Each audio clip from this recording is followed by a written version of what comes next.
It's my feel-good breakfast show. Welcome back to your Feel Good Breakfast Show on the 1st of September. Happy Spring Month and Day, and also Happy Heritage Month. Now listen, this month is not only about food, music, and about dressing. It's about asking who we are and how we actually belong.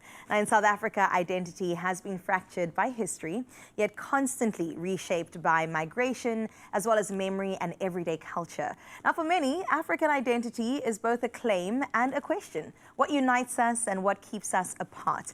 Belonging can't be assumed. It actually has to be built in families, in schools, and of course in communities. Yep. Now this is quite a loaded one actually if you think about it. So with us to unpack these ideas, we have Prof. Suren Pillay, the director of the Center for African Studies at UCT, and then Felicity Harrison, the head of Sustained Dialogues at the Institute for Justice and Reconciliation. So firstly, good morning to both of you. How are we doing this morning? Very good. Thank you. And Happy Heritage Month. Thank you. Happy Heritage Month. I'm so glad that you came through on a significant month like this. Of course, both contributing in your own departments. But Prof, I think I'll start with you when talking about this in particular, African identity that we mentioned a little bit earlier. I'm really curious how different it is today than what it was imagined when democracy first started. You know, there was always that moment when at democracy, we almost had to remind ourselves that we live in Africa. Yeah. And for so long, South Africa was imagined itself belonging to another part of the world. So what's been really exciting is that I think we've come a long way, that we have no questions now about where we are located. And that's really exciting because it's opened up both how we see everything around us. In South Africa, you know, spatially we were kept apart, but also across the Limpopo. It's so exciting now to see so many young people exploring the continent, so many influences coming in, things are traveling, people are moving, music is entering, our cultural identities are shifting. So that's really, I think, a world that has opened up, not just, you know, towards one part of the world, which we were oriented, but really the exciting possibilities of one of the most dynamic continents in the world. So that's fantastic to me. Very Absolutely, exciting. it's fantastic. I always feel like South Africa especially is like, it's the future of the world in terms of how dynamic we are, how intermingled everything is and what's going on here. Felicity, maybe I can ask you this, obviously being someone from the Institute of Justice and Reconciliation, I believe, what are the conversations within the communities happening there with regards to what belonging looks like in South Africa? What does that actually mean and what's being expressed there? I think it's a really important question because most people don't feel as if they belong. They feel alienated and different. And this is very much a legacy of apartheid and colonialism and slavery. And so what we do is we try to reimagine and reignite people's sense of belonging to ethnic groups, to language groups, to racial groups, to cultural groups. But at the moment there is very much a sense of alienation. I don't belong because I speak a language or I look a certain way or I come from a certain culture. And we have made some strides in the last 30 years, which is very important, but we've still got a long way to go. Absolutely. But I do want to talk about a little bit of the legacies of some of the things that you might have mentioned as well. Prof, maybe I can come to you just talking about how apartheid basically shaped citizenship, but also shaped culture in many ways. So how are we still seeing the legacies of this carried on today? They're very powerful legacies. Of course, the most obvious one is where we live and where we continue to live and do the people around us look like us or not? How much diversity do we have in our communities? And we recall, of course, how very powerfully and for how long that spatial segregation, the segregation of where we live, where we eat, where we went to school, that continues in such a strong way. In the Cape, of course, we know, you know, since the 1930s at least, there were these very deliberate projects to keep certain people out of the Cape, to turn the Cape into a certain kind of, if you like, at the time in Verwoerd's mind, a kind of colored Bantustan. And we live with those legacies, with the tensions in our communities now, because we have, of course, since '94, people are free to move, people are free to look for better opportunities or to look for jobs, and the cities are changing. We have migrants that have entered the cities, but we also have South Africans who have been kept out of our cities, who now naturally have come into the cities. So those, I think the legacies of spatial segregation are very important and very difficult, I mean, continuing, as Felicity was saying, to shape how people think of themselves. And of course, that affects all kinds of things about perceptions, about stereotypes. If you're not, mixing or not socializing or not just hanging out with people of a certain generation, of a certain type, you develop certain ideas about people that are true often or not true often. So those kinds of, I think, legacies continue. And of course, I think, language is a big part of I think, our separation. We're making some strides. I'm very excited about things that are happening in the universities with the adoption of, policies we have to say we all have to speak multiple languages, right. and that's very exciting. But that's still something remains a challenge that I think once we can cross the borders and boundaries of how we speak to each other, in which languages we speak to each other, and where we're living, we will go there. But of course we do have those very, very real challenges that we face. Well, a great conversation, and I thank you both for being here. And they're not going anywhere. We've got a part 2 to look forward to, where hopefully we can start talking about some more practical advice to move, to fit in, to belong, and to celebrate, more importantly, our heritage ahead of Heritage Month, which has officially begun. Before we get into that conversation, though, let's head to the kitchen and maybe fill up those bellies. It's my feel-good breakfast show. Oh, yes, welcome back, you beautiful people. Opening up on S3 right now to some incredible conversation. Yes, it is spring, it has sprung, it is Heritage Month, and we've been discussing something very, very important. We asked what African identity means, and we got to discover just exactly that. But now let's ask how to make it real. And belonging obviously needs practice, and that's through education, culture, and dialogue that changes how people live together. Now, our guests are returning to share what's working and how we can each contribute to this very important factor going on right now. Absolutely, and we do all have a role to play, and thank you guys once again for playing yours so incredibly well. But Felicity, I'll start with you when it comes to this. Maybe just shine a light on something in particular, one story maybe that really highlights the dialogue about identity and sort of shows how things can shift when people have the conversation. Do you have anything that pops up for you? 100%. So before COVID, we had a project which encouraged people from different race groups to come together to share a meal. And this is because in South Africa, most of our interaction between people of different races happens in the workplace or in the public place, but there are very structured hierarchies in these places. And where we meet each other the least is in our homes over meals in social areas.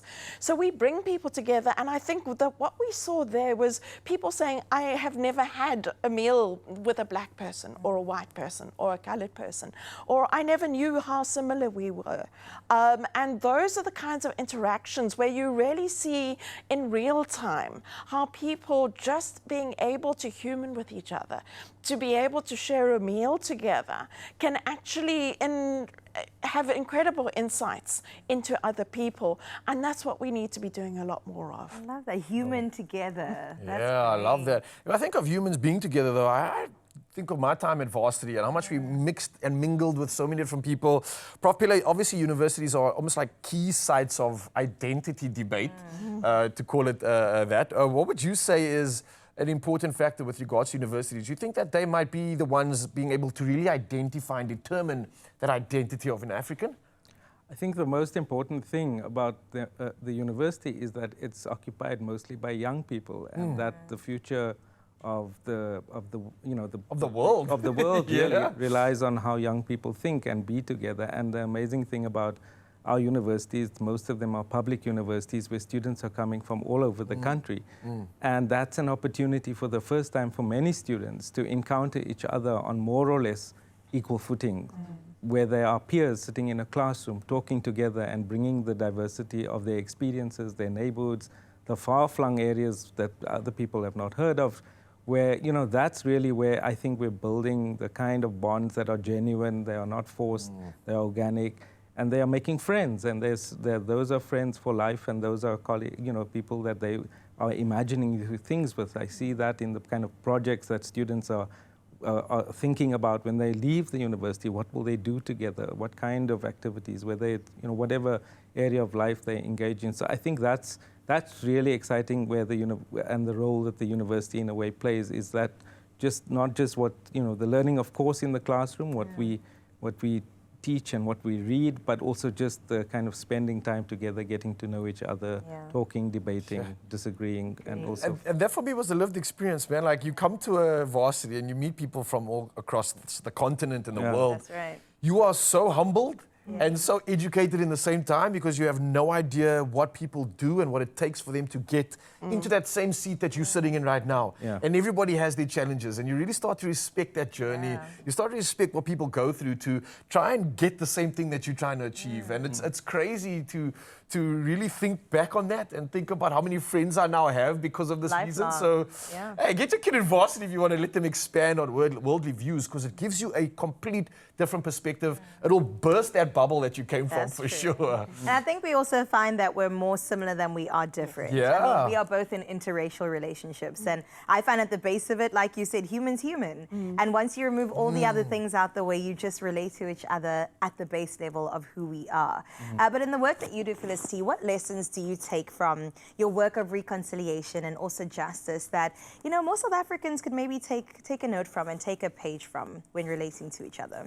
I think it's being curious and listening to understand, and taking a step back from your own experience.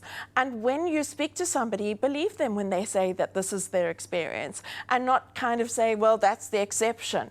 And I think it's about listening, and listening in a way that we try to break down the stereotypes and the biases and the preconceived ideas that we have, and just have a cup of coffee with your colleague, and find out and use different languages and be curious about other people's culture, because most people don't actually mind answering questions, and just show an interest in other people and how they do things differently.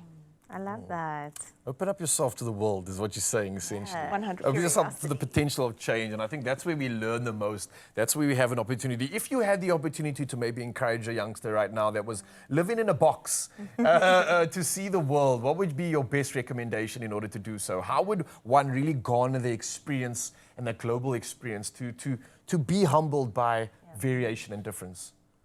I think, we have so much information around us, and we have so many public institutions like museums and galleries and other things. I would just say we need to, especially with young people, in a way, to understand a certain kind of history, where history is not just for us a kind of burden, but actually we live through, we encounter that difficult past, and that's where the future lies. When you realize what we've come through, what we've been able to build together as a society, that's a really exciting thing for young people to encounter, I notice, when they have not been exposed to that. So I would just say, we have all of these public institutions around us. They are often, we see lots of tourists in them, but I would say just go out and step into them and encounter that past and see what's there, and that's where, in a certain way, a certain kind of future lies, I would say. You both speak so passionately about our future, and that being the youth and the youngsters that you get to work with, and I'm sure you see so many different mindsets there. How do you see that difference in what older people view South Africa in terms of this diversity, and how young people perceive the future and the potential of South Africa? Do you see a difference? I'm hoping you're going to say yes. And if so, can you kind of give me an idea of what that looks like from a youngster's point of view? Because that really is what's bound to materialize, I hope. I think that what we see in our research and in our field experience is that there is much more of a sense of being South African amongst the younger group of people. Apartheid and colonialism kept us apart. And so when we do research, often it's your language, it's your ethnic group that people first identify with, as opposed to being South African. But we are finding increasingly there is a sense of South African identity. We're not quite sure what that is, but there is a sense of it being us being South African, and also that this is important for us and our children. I think it's DNA, but it's RSA. Yes, it is also something that to your point, you can learn, you can embrace, and definitely maybe unlearn some things that have been passed down through generations. Thank you both so much for coming through. Thank you. Hopefully not the last time, and we definitely need to continue this dialogue and conversation, because as we said, it takes practice and definitely takes some pushing from all of our parts. We all have a part to play, so let's get into it to reshape the future on what South Africa looks like.